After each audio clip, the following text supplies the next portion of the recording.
제가 오랜만에 트럭을 끌고 거리로 나온 것은 아내의 49제가 끝난 다음 날이었습니다. 더는 아내의 죽음에 빠져 생업을 뒤로 미룰 수 없었기 때문이에요. 아내는 죽었지만 저에게는 아직 초등학교도 들어가지 못한 아이가 둘이나 있으니까요. 좀 괜찮아지나 했는데 아니나 다를까 49제를 끝내고 나니 아내가 죽은 것이 바로 어제 일처럼 슬픔이 파도처럼 밀려오더군요.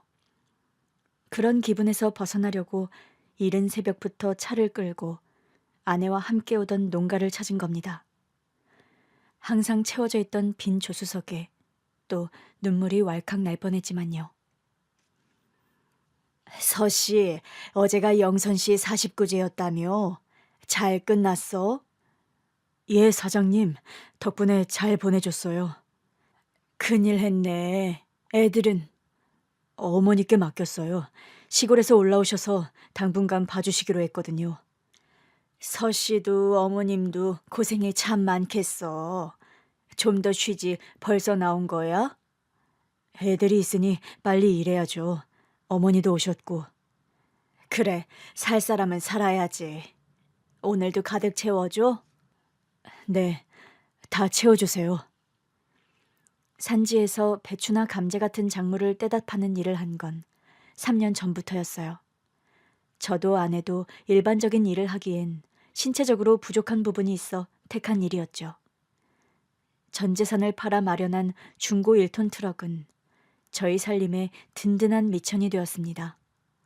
많은 돈을 벌긴 힘들었지만 어떻게 내 식구 살아갈 수 있는 정도는 벌 수 있었어요. 서씨, 이것 좀 가져가요. 애들 줘. 아주머니, 이게 뭐예요? 별거 아니고 애들 과자랑 반찬 몇 가지 좀 쌌어. 아유, 뭐 이런 걸 다. 내가 영선이만 생각하면 자다가도 울컥해. 기운 내고 애들 생각해서라도 잘 버텨요. 감사합니다. 정말 감사합니다, 아주머니. 기운 내볼게요. 아내가 살아있었을 때는 함께 오던 농가였습니다. 아내를 아는 농가 사장님들께서도 아내 소식을 듣고 장례식장에 참석해 주셨죠. 정말 감사하게도 제 사정을 살펴주시고 이런저런 배려도 많이 해주셨어요. 이런 분들 덕분에 제가 어떻게든 기운을 차리고 일터로 나올 수 있었습니다. 아내는 죽기 전 아이들 걱정이 많았어요. 그래서 죽는 그날까지도 제게 당부 또 당부했었죠. 여보, 우리 민지랑 치호 잘 부탁해. 나 당신만 믿을게. 애들 걱정하지 마. 내가 당신 없이 애들 하나 못 키울 것 같아서 그래? 아니, 그게 아니라 엄마 빈자리 너무 오래 두지 말라고. 그게 무슨 소리야? 뭐 애들 새엄마라도 만들어주라. 지금 그런 소리야? 당신은 나 없이도 살겠지만 애들은 다르잖아. 애들한테는 엄마가 필요해. 나도 그랬었고 나는 그게 제일 미안해서 그래. 나는 조금 부족한 엄마여도 꼭 우리 애들 옆을 지키고 싶었던 거 당신도 알잖아. 쓸데없는 소리 하지 마. 내가 당신 몫까지 다 할 거니까. 그리고 왜 그런 소리를 해? 당장 갈 사람처럼. 언제고 갈 텐데. 작별 인사는 미리 해두는 게 좋지. 허무하게도 아내는 그 인사를 하고 그날 밤 세상을 떠났습니다. 1년여간의 투병 생활을 하면서도 컨디션이 나쁘지 않아 항상 함께 장사길에 오르곤 했는데 자리에 들어놓은 지 일주일 만에 갑작스럽게 가버렸어요. 언제고 죽을 병이란 건 알았지만 그렇게 허무하게 가버릴 줄은 상상도 못했습니다. 아내를 처음 만난 곳은 신체적으로 불편함이 있는 사람들이 모여있는 종교시설에서였어요.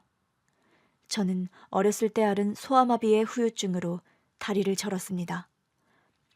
그곳에 있는 어린아이 중 저처럼 걷는 게 좀 불편한 애들도 있었죠. 우연히 거리에서 만난 수녀님과의 인연으로 작은 후원을 하게 된 지 불과 석 달 만의 일이었습니다. 동우 씨, 그러지 말고 우리 애들 좀 만나볼래요? 애들이요? 우리 시설에는 동우 씨처럼 제대로 걷는 게 힘든 애들도 있거든요. 동우 씨가 와서 다리가 불편하더라도 멋지게 살아갈 수 있다는 걸 보여준다면 애들에게 큰 힘이 될 것 같아서 그래요. 저 같은 사람도 애들에게 힘이 될까요? 물론이죠. 불편함을 딛고 이렇게 훌륭하게 자랐는데요. 애들에게 멋진 본보기가 될 거예요. 그래서 저는 제가 가진 옷 중 가장 깔끔한 옷을 입고 아이들이 좋아할 만한 과자를 사들고 그곳에 방문했습니다. 저 같은 사람도 힘이 될 거라는 수녀님의 말에 반신반의했는데 아이들은 저를 산타클로스 할아버지라도 되는 것처럼 정말 반겨주었어요. 우와, 아저씨, 이거 다 우리 거예요? 정말 우리가 다 먹어도 돼요?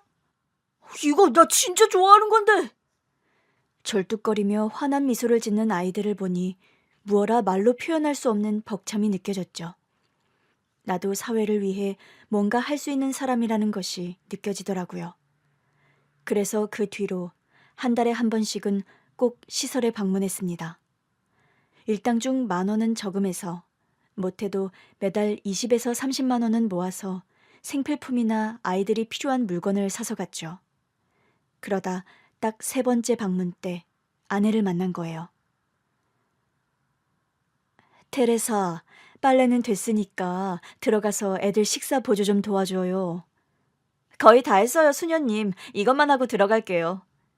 너무 무리하지 말아요. 괜찮아요. 아내는 오른쪽 팔이 없었습니다. 정확히는 딱 손부터 팔꿈치까지였어요. 그런데도 아내는 의수를 벗어던지고 빨래를 돕고 있었던 겁니다. 팔이 불편하니 할 수 있는 것을 가려서 할 법도 한데 무엇이든 가리지 않고 사람이 필요한 일이라면 뭐든지 나서서 했어요. 그 모습이 제게 너무 강렬한 인상으로 남은 겁니다. 그래서 제가 용기 내어 피로회복제를 건넨 것을 계기로 가까워졌어요. 매달 오시나 봐요? 정해놓고 오는 건 아니에요. 시간이 될 때마다 되도록 자주 오려고 해요. 여기 오면 마음이 편해지잖아요. 그렇지 않아요? 맞아요. 마음이 편해지고 따뜻해지고 여기서 살고 싶다는 생각도 들더라고요. 그렇죠. 어렸을 땐 감옥 갔더니 저도 비슷한 곳에서 살아본 적 있거든요. 처음부터 여기로 들어왔으면 저도 내내 살고 싶다고 생각했을 거예요. 좋은 분들이 많잖아요. 저는 혹시 말 실수했나 싶어 말문이 막혔습니다.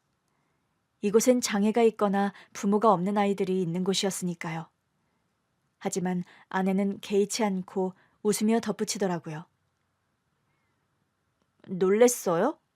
이거 흠 아닌데. 부모가 없는 게 흠이 아니라는 거 아시잖아요. 물론이죠. 부모가 없는 게 왜 죄입니까?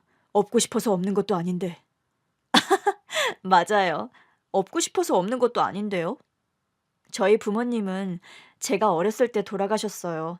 그래서 보육원에서 자란 기억이 더 많아요. 아, 그렇구나.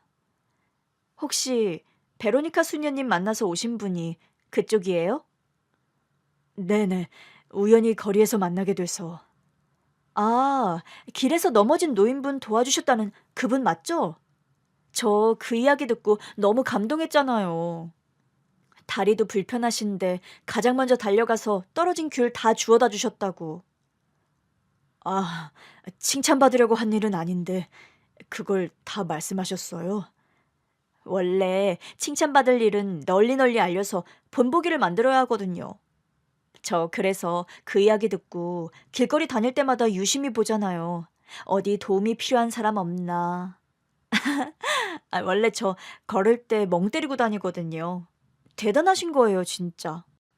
아내는 상당히 유쾌한 사람이었습니다. 저뿐만 아니라 아내와 이야기하는 사람들은 다 웃고 있었어요. 주변 사람들을 웃게 하는 재주는 진짜 큰 재주거든요. 저는 짙은 구름이 낀 하늘 아래를 걷는 기분으로 살았는데 신기하게도 제 인생에 구름이 걷히는 기분이 들었습니다. 다음 만남을 위한 한 달이 너무 즐겁고 행복한 거예요. 그렇게 자주 만나면서 개인적인 연락처도 주고받게 됐고, 시설 밖에서도 아내를 만나 식사하기도 했습니다. 아내는 청소업체에서 일하고 있었어요. 그곳에서도 아내는 햇살 같은 존재로 신체적 한계를 뛰어넘어 가장 인정받는 사원 중 하나였죠. 테레사님은 어떻게 그렇게 항상 에너지가 넘치세요? 그래 보여요? 타고난 것 같아요. 항상 활기가 넘치거든요. 대단하신 것 같아요. 물론 처음 팔이 이렇게 됐을 때는 의기소침해져서 오랫동안 우울해하긴 했어요. 그런데 보육원에서 나와 좋은 사람들을 정말 많이 만났거든요. 보육원에서는 퇴소를 앞둔 애들한테 뭐라고 하는 줄 알아요? 뭐라고 하는데요? 동물원에서 자라 야생에 내던져지는 덤불쥐요. 아프리카 초원에서 하위 개체 중 하나거든요. 근데 그 말이 딱 맞더라고요. 아, 덤불쥐. 저는 덤불쥐가 어떻게 생겼는지도 몰랐지만 아내가 한 말이 어떤 의미인지 알겠더라고요. 아내의 삶이 얼마나 힘들었는지 짐작이 되었는데 정작 아내는 대수롭지 않아 했습니다. 처음엔 좀 억울하더라고요. 동물원에서 자라는 동물들이 얼마나 많은데 하필 쥐라고 하나. 누구는 쥐로 태어나고 왜 누구는 사자로 태어나나 싶어서요. 근데 막상 사회에 나가보니까 좀 다른 거 있죠? 그래요? 네, 제가 쥐는 맞는데 저를 잡아먹으려는 사람들은 없었어요.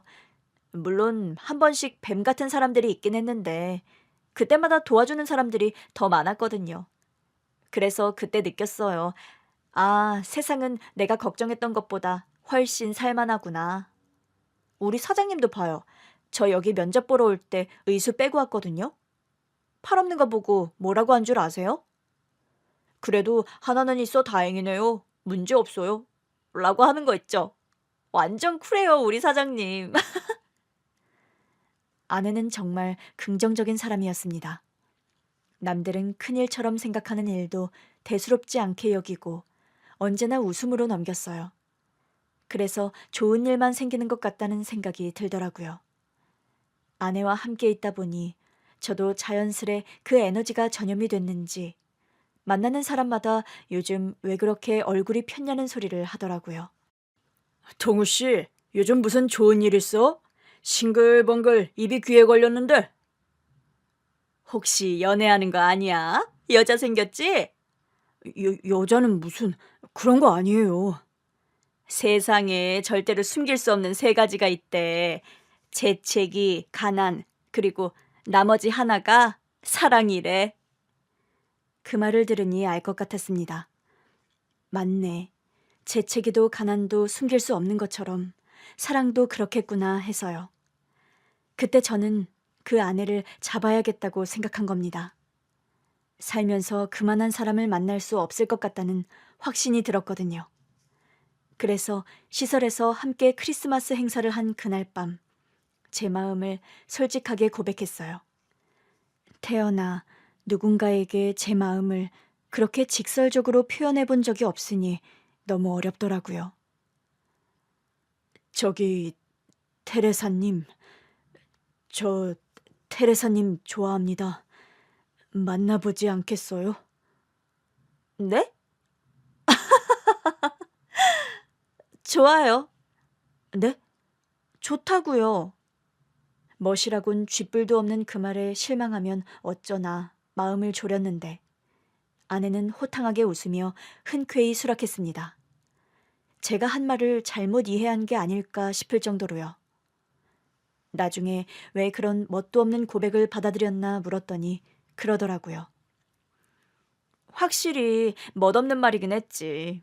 근데 100마디 말보다 당신 표정 하나면 됐다 싶더라. 당신 몰랐지? 그 말할 때 당신 입술이 그냥 바들바들 떨리는 거야. 보니까 얼마나 떨고 있던지 누가 보면 내가 당신 잡아먹는 줄 알겠더라니까. 내가 그렇게나 떨었다고? 그래, 정말 기가 막히게 떨었지. 어쨌든 아내는 제 진심을 받아들인 것이었어요. 그날부터 딱 1년 사귀다 결혼에 이르렀습니다. 저희 부모님도 아내를 무척 좋아했어요. 매사에 소심하고 조심스러운 구석이 있는 저와 달리 호탕하고 뭐든지 자신감 있게 하는 아내의 성격이 제게 꼭 필요하다 생각하신 거죠.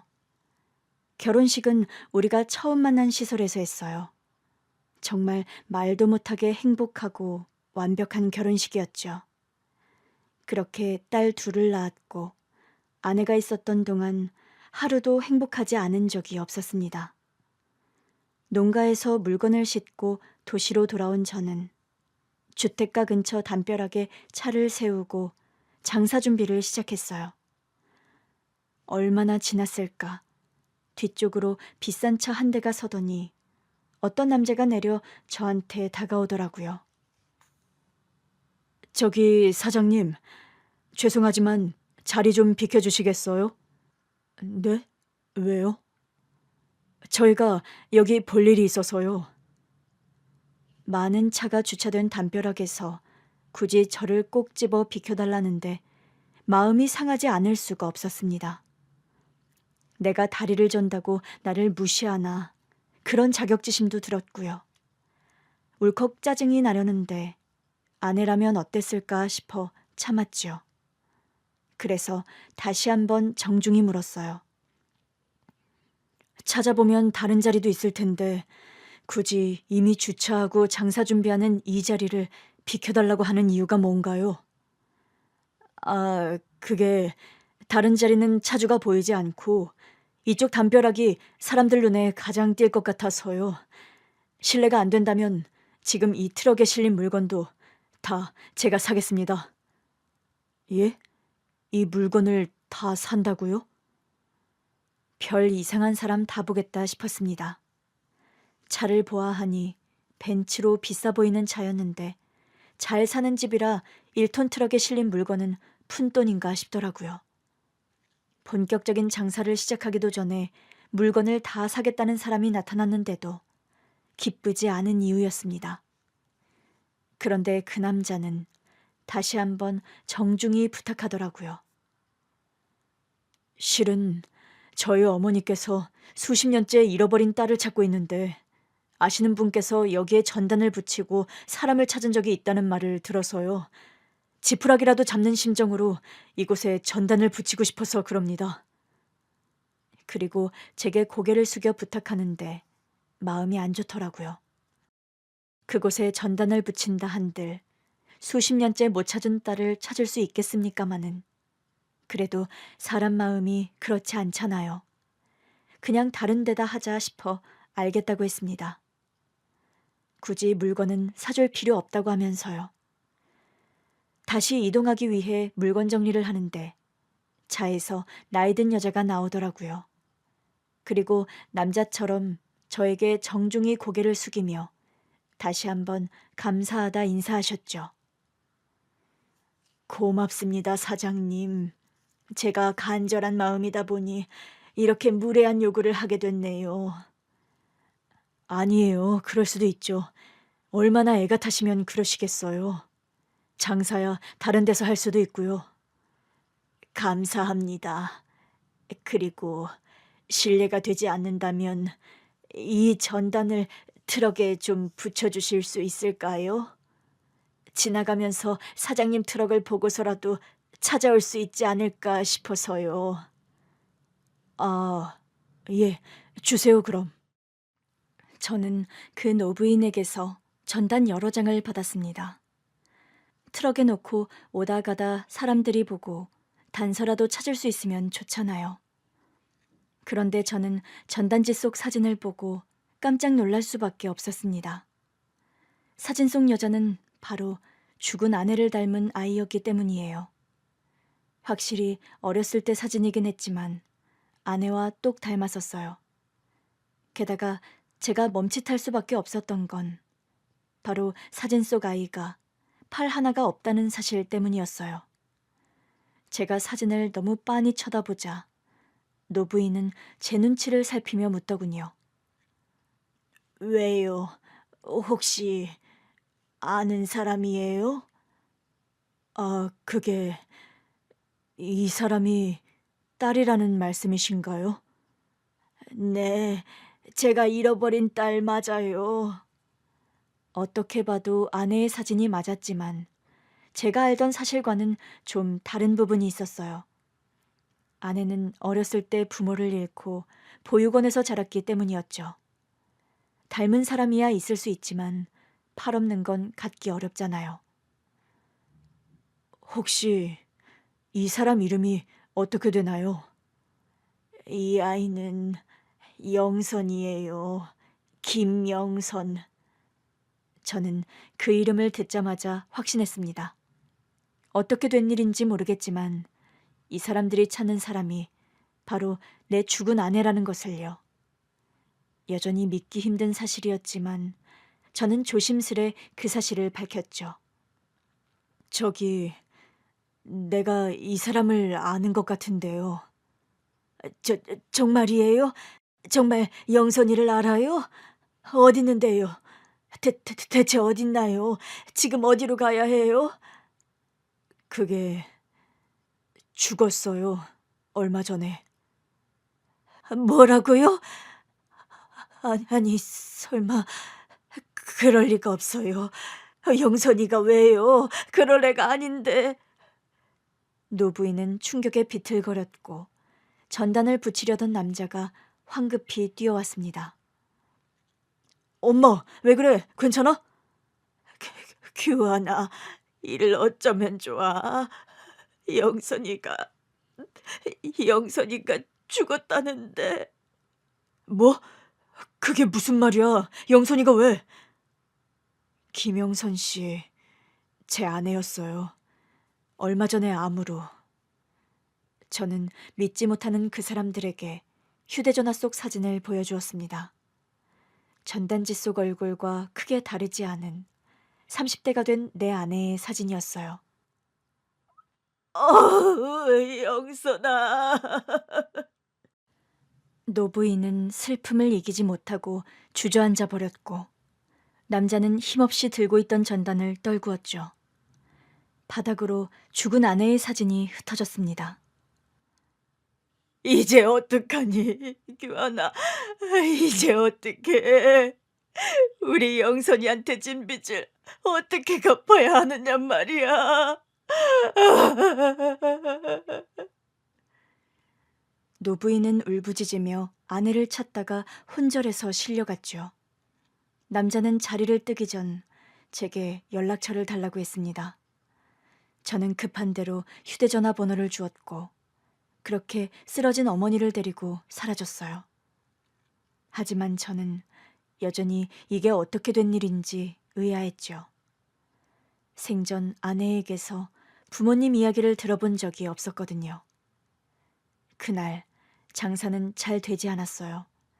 제가 종일 멍 때리고 있다가 손님을 여럿 놓치고 말았거든요. 다음 날 장사를 하기 위해 집을 나서려는데 그 남자에게서 연락이 왔고 우린 다시 만나게 되었습니다. 너무 늦었지만 영선이 납골당이라도 가서 못다한 말을 하고 싶어 찾아왔어요. 어딘지 같이 가주실 수 있을까요? 저희 어머니께서 너무 원하세요. 저는 고민 끝에 그 남자의 차에 올랐습니다. 죽은 아내를 기리기 위한 자리라는데 안내하지 못할 것도 없었으니까요. 하지만 그 전에 어떻게 된 인연인지 알고 싶었어요. 그래서 아내의 납골당에 가는 동안 그 사연을 묻게 되었죠. 영선이는 부모가 없었어요. 그런데 갑자기 딸을 찾으러 왔다며 제 아내를 찾으니까 당황스럽네요. 그 애는 엄밀히 말하면 저희 가족은 아니었어요. 그래요. 영선이는 내가 양녀로 삼으려 했던 아이예요. 처음 그 아이를 품기로 한 그날부터 그 애는 한순간도 제 딸이 아닌 적이 없었습니다. 그 말을 하던 노부인은 다시 눈물을 쏟았습니다. 도저히 더는 이야기하기 힘든 지경으로 눈물을 흘리자 남자가 나섰죠. 남자는 제 아내를 13살 때 만났다고 했어요. 영선이 이야기를 하려면 제 이야기를 먼저 해야 하니 양해 부탁드립니다. 저희 할아버지께서는 공장을 운영하셨습니다.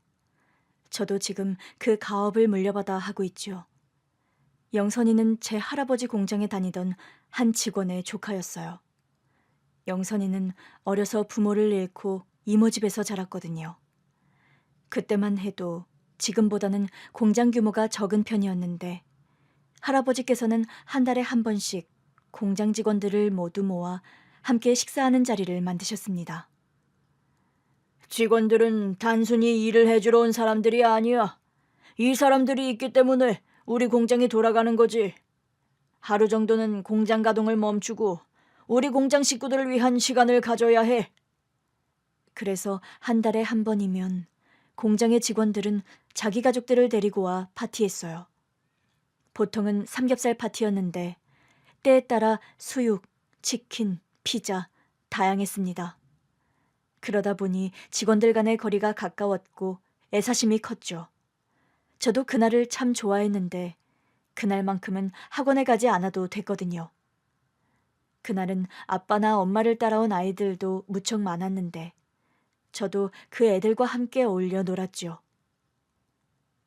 규하나, 오늘 공장에 놀러오는 아이들은 모두 우리 공장을 위해 열심히 일해주시는 분들의 아이들이야. 그러니 우리에겐 귀한 손님들이지. 그 손님들을 어떻게 대접해야 하는지는 잘 알겠지? 네, 할아버지, 염려 마세요. 너보다 나이가 많든 적든 귀하게 대해라. 어떻게 될지 모르겠지만 너도 언젠가 아버지 따라 이 공장을 물려받으면 사람의 마음을 다루고 살필 줄 아는 사람이 되어야 해. 그것도 경영의 일부다. 네, 명심할게요, 할아버지. 할아버지께서는 자수성가하며 공장을 세우신 분이라 본인만의 철칙이 대단했습니다. 그중 하나가 바로 직원 없이는 공장도 존재할 수 없다는 것이었어요. 기계가 망가지지 않도록 다루는 것처럼 사람도 그렇게 소중히 다뤄야 한다고 가르쳤죠. 그때 저는 13살이었고 제게 큰 임무가 주어진 것처럼 여겨지더라고요. 공장에 오는 애들이 누구 하나 소외되는 일 없이 좋은 시간을 보냈으면 좋겠다고 생각했어요. 그래서 애들이 재밌게 놀 수 있을 만한 놀이도 많이 준비했죠. 영선이는 그때 만난 애였습니다. 안녕, 나 박규환, 13살이야. 안녕. 나는 김영선. 나도 13살이야. 나는 이모부 따라왔어. 부모님이 안 계시거든. 그때 저는 정말 많은 준비를 했었어요. 그런데 부모가 없다고 당당히 말하는 친구를 만날 준비는 미처 하지 못했던 겁니다.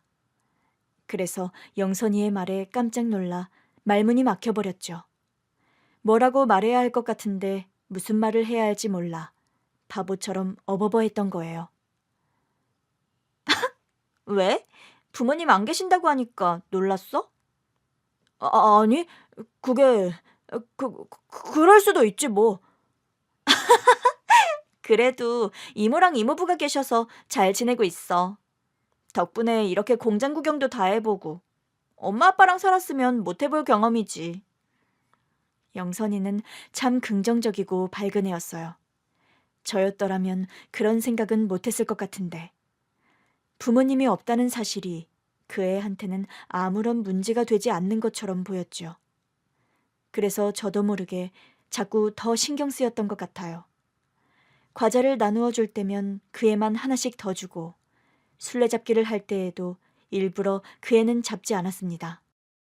숨바꼭질 할 때도 보고도 못 본 척하고 그 애가 술래를 할 때면 일부러 잡혀주고 그랬지요. 저한테는 그게 배려였어요. 그런데 어느 날 그 애가 저를 부르더라고요. 야, 박규환, 잠깐 이야기 좀 해. 왜? 너 왜 나만 안 잡아? 너 지금 몇 번이나 그랬잖아. 너가 술래할 때마다 나는 잡을 수 있는데도 잡지도 않고. 그뿐만이 아니야. 왜 나한테만 초콜릿 하나 더 줬어?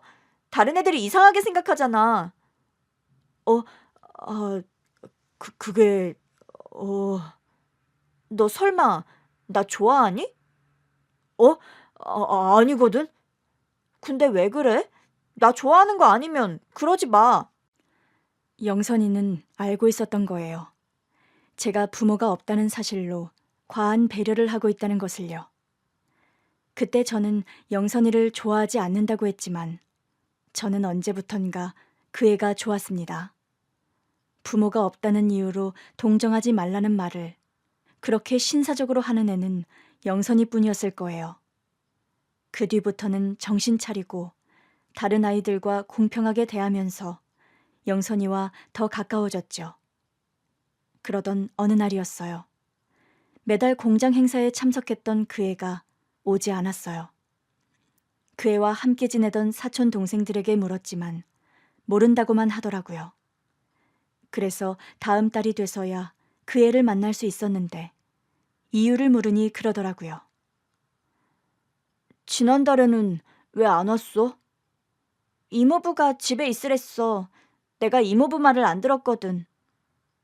아, 무슨 일이 있었는지 물어봐도 돼?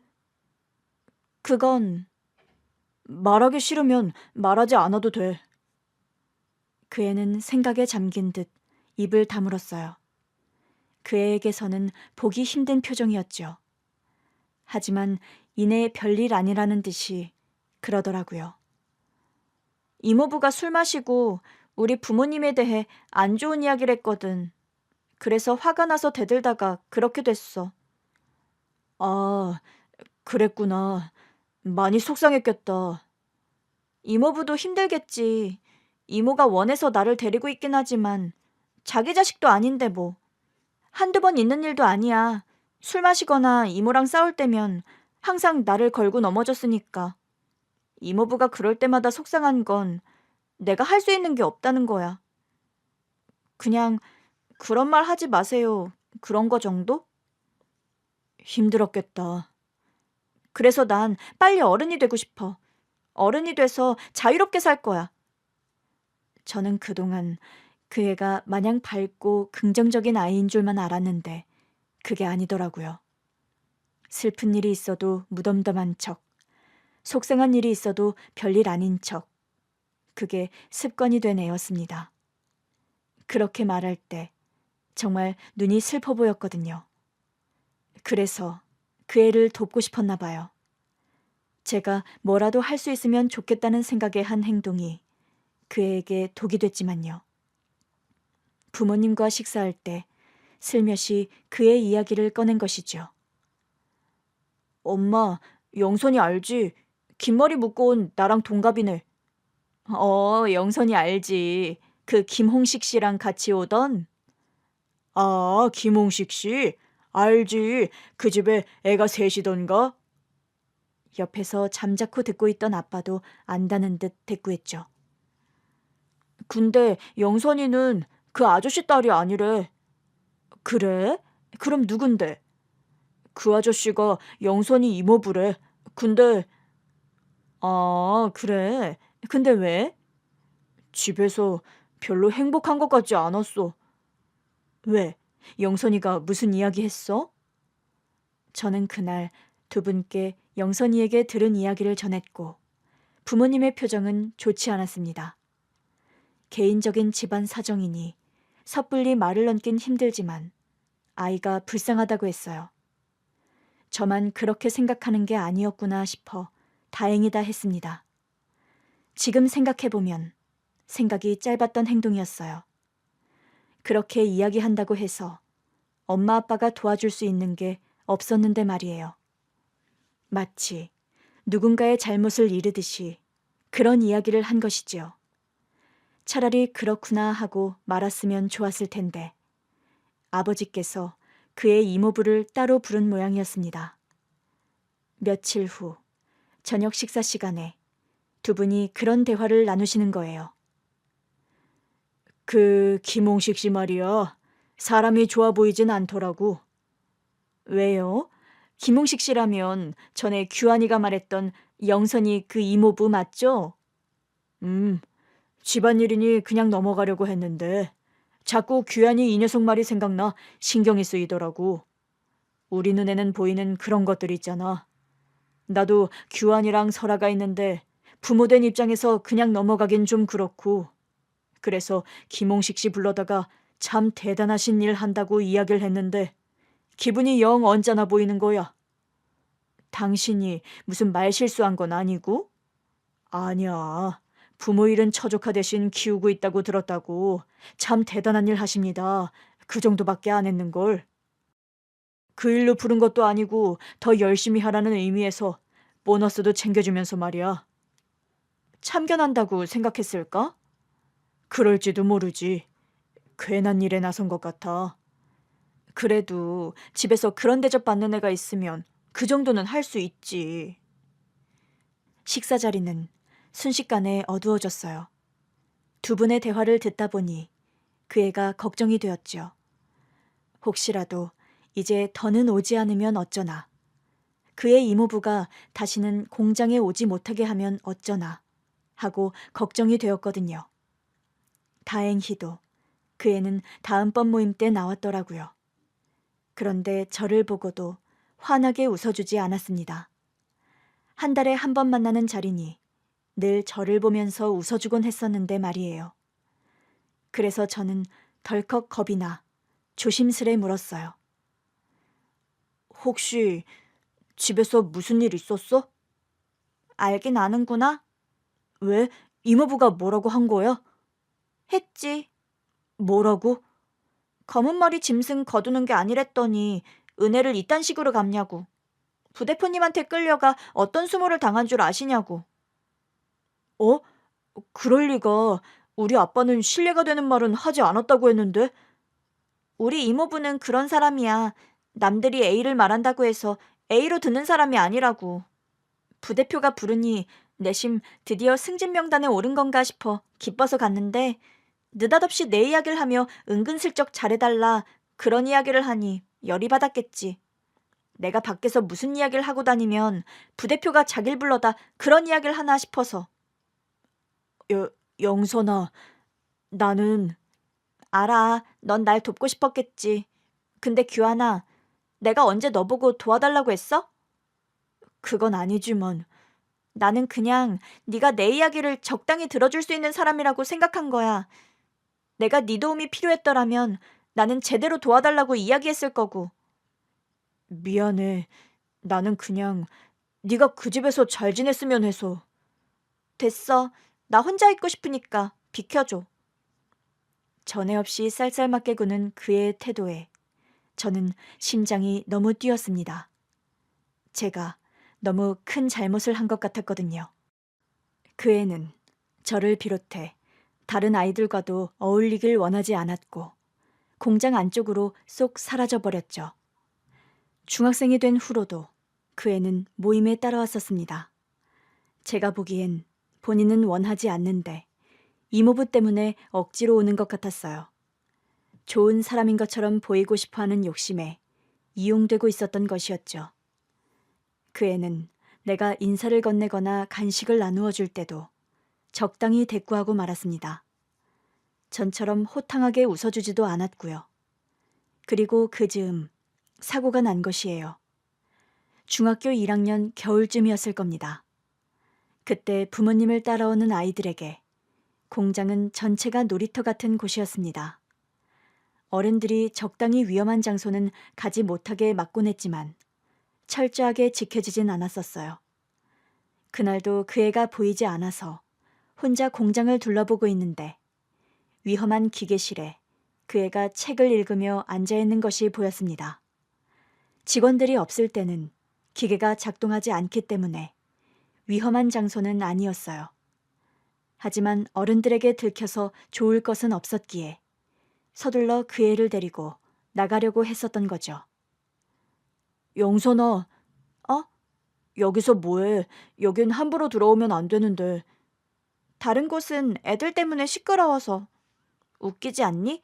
평소엔 가장 시끄러운 장소일 텐데 오늘은 쥐죽은 듯 조용하잖아. 그러게. 일단 나가자. 내가 더 안전하고 조용한 장소를 알아. 거길 알려줄게. 난 신경 쓰지 마. 뭘 하자는 게 아니라 여긴 위험해서 그래. 가자. 그렇게 그에게 손을 뻗으려던 순간 제가 발이 꼬여 휘청거리다가 기계 속으로 손을 뻗고 말았어요. 그 순간 무슨 이유인지 그 기계실에 있던 전체 기계가 작동하기 시작했고 제 옷소매가 말려 들어가기 시작한 거예요.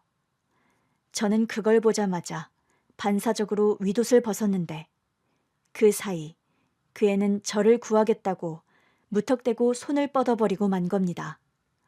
찢어질 듯한 비명소리와 함께 그의 손과 제 옷이 기계 안으로 말려 들어간 것은 순식간이었죠. 기계는 그 애의 손이 손목까지 다 들어가고 나서야 멈췄어요. 그 애는 고통에 발버둥치다 그대로 정신을 잃었고요. 비명을 질렀는지 도와달라고 했는지 기억은 나지 않아요. 어른들이 있는 곳까지 다리에 힘이 들어가지 않아 정말 몇 번이나 넘어지고 기어가길 반복했을 겁니다. 저는 엄마가 붙잡아서 따라갈 수가 없었는데 아빠가 밤늦게서야 들어왔고 오자마자 저에게 따져 물었죠. 어떻게 된 거야? 규환이 네가 같이 있었다면서? 아빠, 그게... 걔 말로는 자기가 실수로 손을 넣었다는데 사실이야?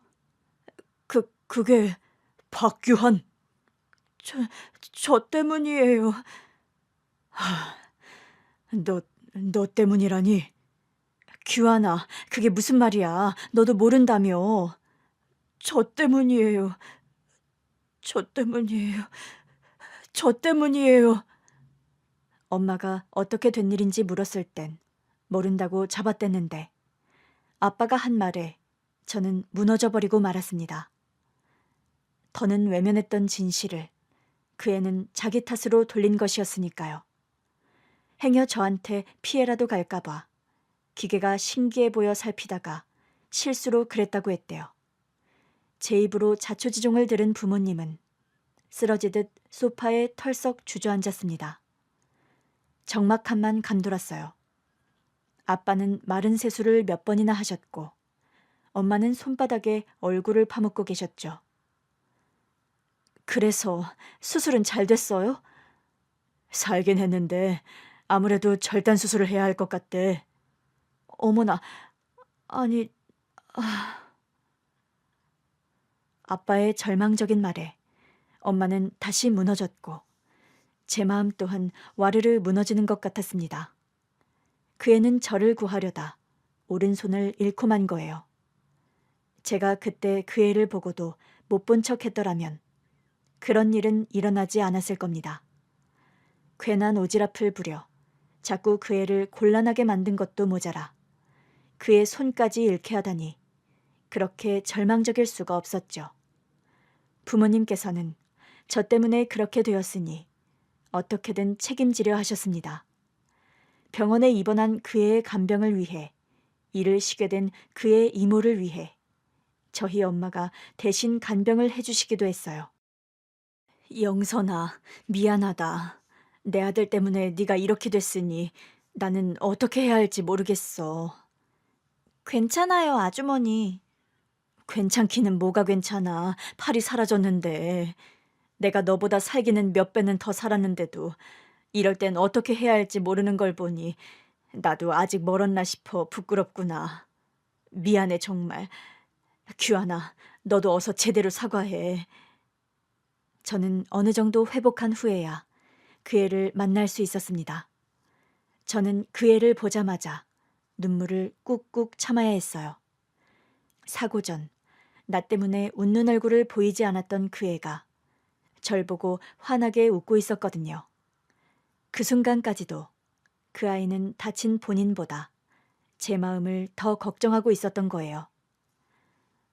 미안해 영선아. 내가 그때 넘어지지만 않았어도. 규환아, 네 탓이 아니야. 어? 그건 사고였어. 누구도 예측할 수 없었던 사고. 만약 그렇게 되지 않았더라면 하는 가정은 이미 벌어진 일에는 소용이 없는 거야. 나는 살면서 엄마 아빠가 돌아가시지 않았더라면 이라는 가정을 수도 없이 하면서 살았어. 그런 건 다 소용없는 걸. 너 원망하지 않아. 손을 뻗은 건 나잖아. 영선아, 그래도 미안해. 나는 너한테 너무 미안해. 엄마는 그때 저와 함께 그 애를 만나고 난 후 말없이 줄곧 눈물을 훔치셨어요. 그리고 집에 와서 아버지와 대화를 나누며 그러시더라고요. 그날 영선이가 했던 이야기가 자꾸 귓가에서 맴돌아 사라지지 않는다고요. 어떻게 고작 14살짜리가 그런 말을 할 수 있는지, 세상을 몇 번이나 살아본 사람처럼 굴 수 있는지 싶어서 놀라셨대요. 어른인 자신도 이런 상황을 어떻게 대처해야 하는지 어쩔 줄을 모르겠는데, 정작 사고 당사자인 그 애는 자기가 처한 상황에 의연했으니까요. 당연한 이야기지만 그 애의 병원비는 전부 우리 집에서 부담했습니다. 뿐만 아니라 앞으로 그 애에게 드는 모든 비용은 저희 집에서 부담하겠다고 했어요. 대학 등록금까지도요. 그런데 그걸 거절하고 합의금을 요구한 것은 그 애의 이모부였습니다. 사고는 영선이가 당했지만 우리도 마음고생이 이만저만이 아니에요. 특히 집사람은 아직도 밤마다 눈물로 잠을 자지도 못하고요. 솔직히요, 부대표님께서 지금이야 미안한 마음에 매달 돈을 지원해주겠다 하시지만 사람 마음이란 게 변할 수도 있는 거잖아요. 김주임님, 그게 무슨 말입니까? 내가 내 아들 살리려다 그렇게 된 영선이를 나중에 모른 채 할지도 모른다. 그런 이야기를 하고 싶으신 거예요?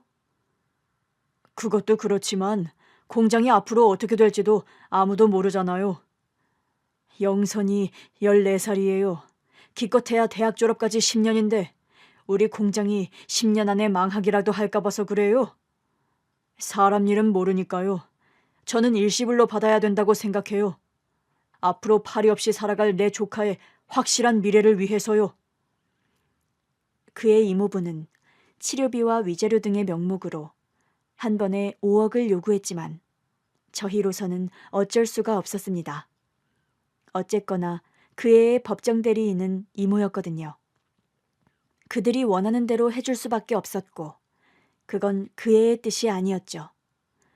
어쨌든 부모님께서는 합의금은 제쳐두고 앞으로 그 애를 가까이에서 지켜보며 보살펴줄 생각이었다고 해요. 그런데 그의 이모부가 합의금을 받자마자 공장을 그만둬 버린 것이지요. 김주임 그 사람 사직서 내고 가버렸어. 김주임이 일을 그만두다니요? 그럼 영선이는요? 모르겠어. 정반장 말로는 집도 옮겨버린 것 같다던데 애초에 그럴 작정이었던 거지. 잘 돌봐주겠죠? 그래도 이모가 있고 조카인데. 모르겠어. 나한테 대놓고 일시불로 위자료 달라 할 때부터 알아봤지. 에이, 나쁜 사람. 부모님께서 그 애의 소식을 수소문하다 아시는 분에 의해서 전학 간 학교를 찾은 건 2달 뒤였어요. 그 애를 만나러 간다는 말에 저는 엄마를 졸라 학교도 빠지고 같이 갔죠. 원래 살던 곳에서 2시간이나 떨어진 곳으로 전학 간 영선이는 홀로 하교하고 있었습니다. 슬프게도 수많은 인파 중 그 애를 찾는 건 그리 어려운 일이 아니었습니다. 반소매 교복 밑으로 팔 하나가 없는 건 그 애뿐이었거든요. 엄마는 영선이를 보자마자 차에서 내려 반갑게 불렀어요. 그러자 영선이도 저희 엄마를 알아보고 환하게 웃었죠. 다친 팔을 허공으로 크게 흔들면서요. 영선이다운 행동이었죠. 영선아, 아주머니! 그 애는 곧장 빠른 걸음으로 저희 차로 왔습니다. 그리고 제가 있는 걸 보고 놀란 얼굴을 하더라고요. 그 애는 건강해 보였어요. 신체적으로나 정신적으로나. 걱정을 많이 했는데 다행이었죠. 엄마는 그 애를 데리고 근처 식당으로 데리고 갔습니다. 잘 지냈어? 얼굴은 좋아 보이는데. 그럭저럭이요. 아직 애들이 저한테 적응을 못 하더라고요. 네가 적응 못한 게 아니라? 저야 어디서든 적응력 짱이라니까요. 어? 규환이 너 핸드폰 샀어? 어. 우와, 나 좀 봐도 돼? 그때 저는 처음으로 갖게 된 핸드폰을 가지고 있었는데 신나게 제 핸드폰을 구경하더라고요. 그러면서 제 카메라에 사진을 남긴 것도 그 애였어요. 짱이다. 잘 나왔다. 그치? 어. 영선아, 휴대전화 필요하면 아줌마가 사줄까? 네? 에이, 괜찮아요. 휴대전화 필요 없어요. 맨날 학교 집인데요, 뭐. 그런데 어떻게 오신 거예요? 영선이 어떻게 지내나 해서 아줌마가 좀 찾아봤어. 걱정이 돼서. 아, 걱정 마세요. 저 잘 지내고 있어요. 영선아, 아줌마가 생각을 많이 해봤는데 영선이만 좋다면 아줌마는 영선이가 우리 집에 와서 지냈으면 싶은데. 네? 규환이네 집에서요? 음, 아줌마가 가까이에서 지켜보고 싶기도 하고 자꾸 영선이가 눈에 밟히네. 엄마가 영선이를 데려다 키울 생각을 했다는 건 저도 그 자리에서 알게 된 사실이었어요. 그 이야기를 듣자마자 저는 가슴이 뛰었습니다. 제발 그렇게 하고 싶다고 해 라고 소리치고 싶은 걸 간절히 참아야 했죠. 하지만 그 애의 표정은 밝지 않았죠. 아주머니, 그만 미안해 하셔도 돼요. 저는 정말 괜찮아요. 전에 말씀드렸다시피 이건 규환이 때문에 일어난 일이라고 생각하지 않아요. 그래서 누구를 원망하지도 탓하지도 않아요. 저는 그냥 앞으로 이 팔로 어떻게 살아갈지 그 고민이 더 중요한 것 같아요. 그냥 동정심에 하는 이야기가 아니야. 전부터 이모네 집에서 힘들게 지낸다는 소리를 듣고서도 마음이 좀 안 좋았어.